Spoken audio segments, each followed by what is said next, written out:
Rahim. Good afternoon, colleagues. I have been assigned by the chair of this panel, Attorney Raisa Jajuri. Can you hear me, colleagues? Please, thumbs up. Okay. I was assigned by the chair, MP Raisa Jajuri, to take over and preside this afternoon's deliberations because she had to attend a very emergency situation. Just like this morning, I will just facilitate the deliberations this afternoon uh, to expedite and exhaustively deliberate the proposed administrative code.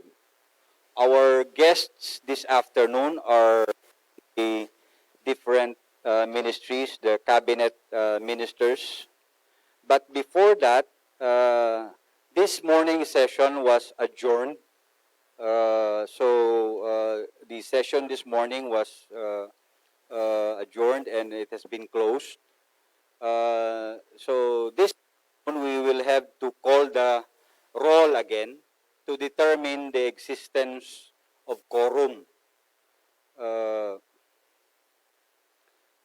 before that, may I please ask somebody from the Secretariat to lead the invocation before we call the roll.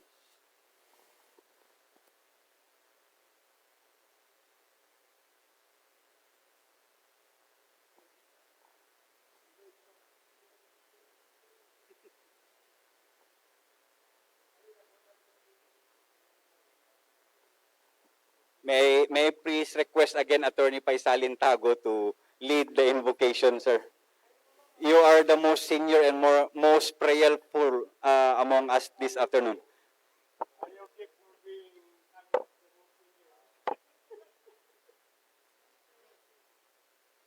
Recite the Al-Fatiha. Bismillahirrahmanirrahim. Alhamdulillahi Rabbil Alamin. Ar-Rahmanirrahim. Malik Yawmiddin. Iyyaka na'budu wa iyyaka nasta'in. Ihdinas siratal mustaqim. Siratal ladzina an'amta 'alaihim ghairil maghdubi 'alaihim waladdallin. Amin. The Secretariat is directed to call the roll, to determine the existence of quorum. Please include those in the Zoom in the calling of the rolls.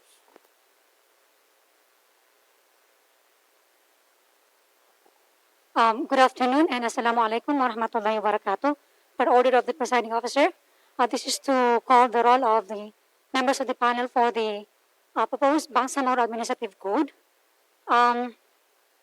Members are MP Ziaur Rahman Iyajong, MP Eddie M. Ali, Present. MP Attorney Suharto M. Ambulutu, MP Engineer Baintan M. Ampatuan, MP Dr. Susana S. Anayatin,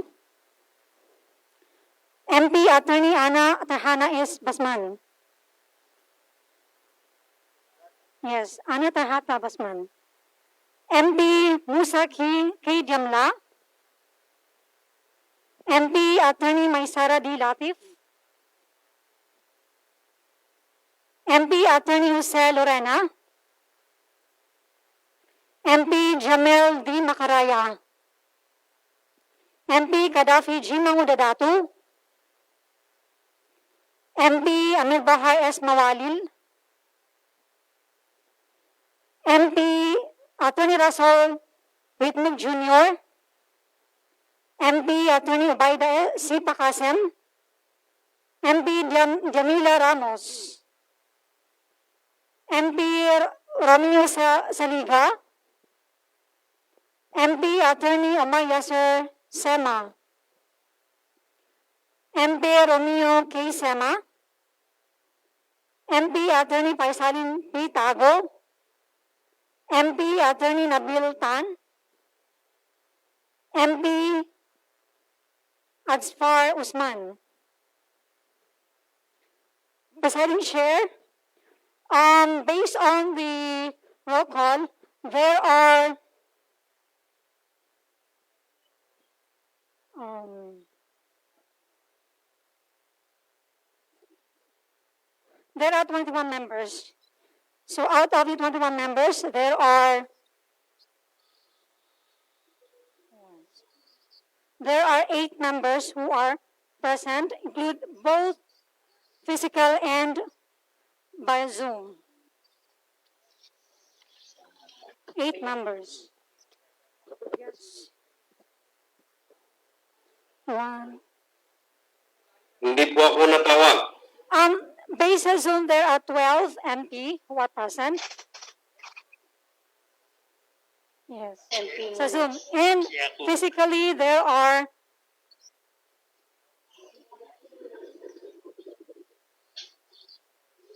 I think Jacob is on the Zoom. Yes. so there are 6 members who are physically present this afternoon sessions. So, with 6 members physically present, and how many in the Zoom? There are 12 members in 12 Zoom. members Yes. present in the Zoom. Yes, sir. There is quorum. We can proceed with this afternoon's deliberations on the proposed admin code. And may I request all of those resource persons who are here right now to take their assigned seats so that we can proceed immediately and take advantage of the time given to us to exhaustively discuss the proposed administrative code. Yeah. Before we proceed, may I have the honor to acknowledge the members of the cabinet who are present here this afternoon. In behalf of the panel of the Committee on Rules deliberating on this proposed administrative code, we welcome the Minister of Local Government, Interior and Local Government, Attorney Nagib Sinarimbo, the Minister of Trade, Industry and Tourism, at Minister Abu Amri Tadik,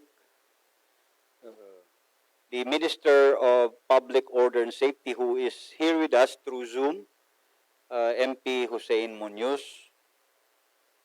the Minister for Science and Technology, Engineer Aida M. Silongan, MP, the Minister for Fisheries, Agriculture, and and Agrarian Reform, Minister Muhammad Yaqub, who is here with us this afternoon through Zoom, the Minister for Housing and Human Settlement, Attorney Dr. Aminuddin Bara. Sino pa? The Minister for Indigenous Peoples Affairs, Minister Ulama, through Zoom. I'm sorry if there are ministers or cabinet members who I have not acknowledged or mentioned. The Minister for Environment, Natural Resources and Energy has texted me that he will be monitoring the proceedings this afternoon, but he sent his personal representative. Sinong representative niya dito? Thank you. I'm sorry you cannot join us in the deliberations. You can just monitor, observe, and take note of anything that you want to. And you can submit observations, notes through the secretariat. We will just note them and record them. Sino pa ho ang hindi na-acknowledge? Si MP Tarhata, Ana Tarhata Basman, nandiyan ka pala, ma'am. So, Yeah, Attorney Badrudin, uh, yeah, sino? Badrudin. Yeah, Badrudin Abdul Nasser is with us. I forgot his name already. Of the BHRC through Zoom. MP Bainon Caron is also with us through Zoom. So much with that. We will proceed. Uh, now, this morning, we have discussed with uh, with the local government units regarding this proposed administrative code that has been submitted by the cabinet. By the cabinet through the chief minister Alhaj Murad Ibrahim, and we all know that this proposed administrative code, is one of the mandates that was assigned to us by the President of the Republic of the Philippines, pursuant to the provisions of Republic Act 11054. This is our task to legislate this priority legislation as an indispensable uh, part and component in the building up of the Bangsamoro government. We have 4 years to legislate this, pass it as required by the Republic Act 11054. Uh, to begin with, may I please ask if the Attorney General is here already with us? So I will just call for a 1-minute break so I can confer with the Attorney General on what will be the procedure this afternoon. 1-minute break po muna tayo.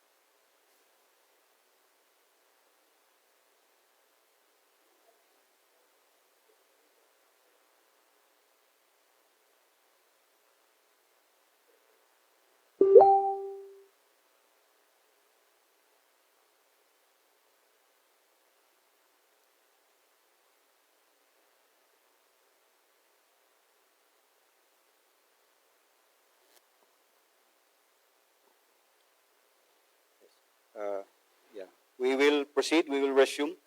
Uh, this morning, the Attorney General has made a presentation already of the salient points of the proposed administrative code. This has been seen and witnessed by members of the Parliament who are present and who are on Zoom. I would like to ask my colleague if do we require still the Attorney General to make another presentation for today's discussion, or do we proceed? If members of the panel have questions already, they can proceed. However, if they still want to uh,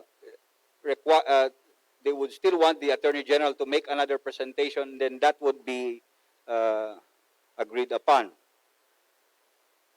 For today's, for those who are present, do we still require him? Require her? Anong sa tingin nyo, colleagues? No, tanungin ko nga kayo kung ipapresent pa ba sila?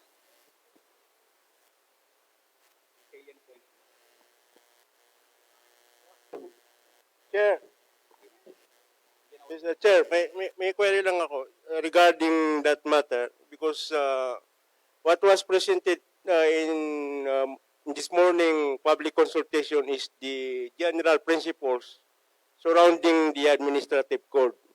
And I understand that's why we invite the cabinet minister, because the administrative code has passed scrutiny of the cabinet ministers.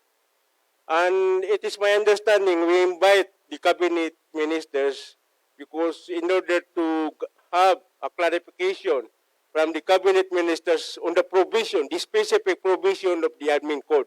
For example, in Minister of Interior and Local Government, if we have any clarification on the provision, that is my for example only, if we have clarification on the provisions with regards to the structure of the Ministry of Interior and Local Government, any members of the Parliament or members of this panel can make clarificatory questions for that man. That is my understanding. Kasi pumasa na ito sa cabinet ministers eh.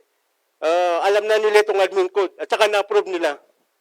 Thank you very much, Mr. Chair. Yung mga kasama sa Zoom, do you still require a presentation from the Attorney General, or do you would want to fire away your questions? I think Attorney Joe Lorena is saying something, and then I will recognize Attorney Mitmog, Amir Mawalil, Zia Adyong, and Maysara. Yung lima lang ho muna, ha? Oh. Attorney Joe Lorena, you are saying?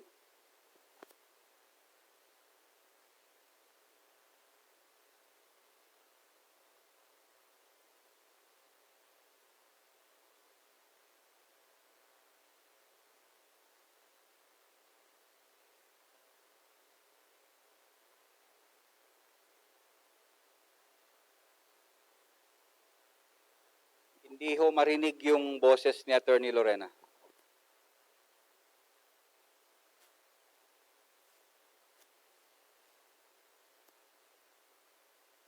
Attorney Joe, paki-unmute mo yung microphone mo.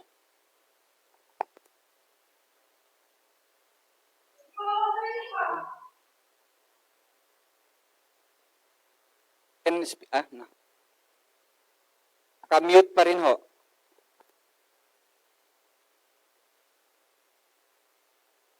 Oh, yan. Oms, You can proceed na ho. okay? Ha? Kasi, ang first, thank you, Mr. Chairman. Tama yung kay Popoy. I only want to ask the Solicitor General if the provisions of the powers, mandates, and functions of the ministry all came from the agencies. I noted that there are some complaints from agencies that there were items, powers and functions removed from their agency, although initially submitted by them.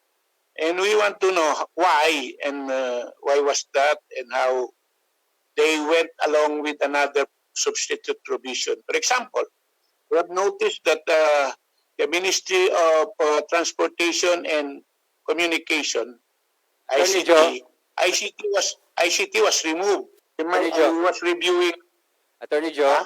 So I want to ask the Attorney General why, and what is the intent, so that we know. Attorney Joe? Yes. Before you ask questions, Husana, I'm just asking kung ipapresent pa ba natin si o hindi na, so that we can proceed immediately na. Ako, okay na ako kasi calling from the cabinet yan. But later on, yun ang mga point ko sa Attorney General. If the you will have the first salvo mamaya. Okay, thank you. Wala na ako. There's no need for presentation. Okay. The Secretariat is mandated to yung arrangement nung magtatanong, ha, na fix na. Sino yung nag-raise kanina ng kamay? Attorney Mitmog, you are recognized. Yes, Sir Chairperson. Ang request ko lang po sana, kasi diba, itong admin code heavily took out from the ARMM admin code. So, ang gusto ko sana makita is ano yung nag-change sa relation ng offices. Ibig sabihin, baka may presentation yung Attorney General natin. Ano yung changes from etong mga offices na to, then nung naipon sila in one office, ano mga changes na nangyari? Tapos, ano yung changes sa relations among offices in relation naman to the Chief Minister? So, gusto ko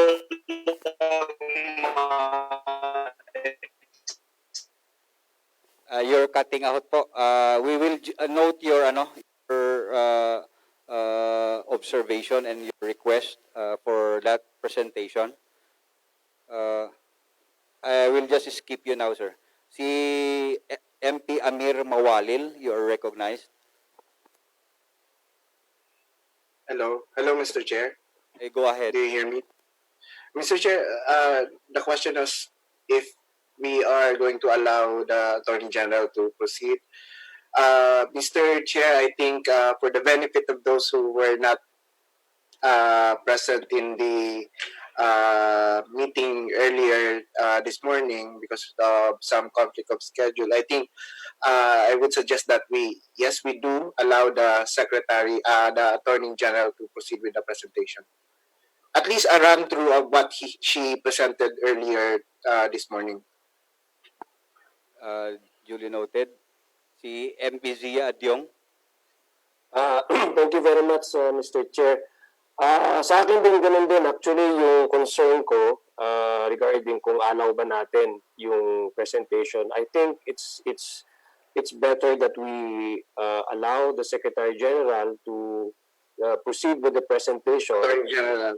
Yes, dahil po, tama nga yung, I share with the, actually yun ang concern ko, yung sinabi na ni MP Rasmit Magno, na gusto natin malaman kasi coming from the previous arm, gusto natin malaman what are the differences, no? Kasi combined na yung mga other agencies and departments sa ngayon. So gusto natin malaman yun. And secondly, yung reason na okay na din talaga sa mga cabinet kasi sa kanila manggaling ito. But ultimately, the job now is lodged to the legislative function of the parliament, which is members of the committee should also be appraised of the general salient features of the admin code. So mas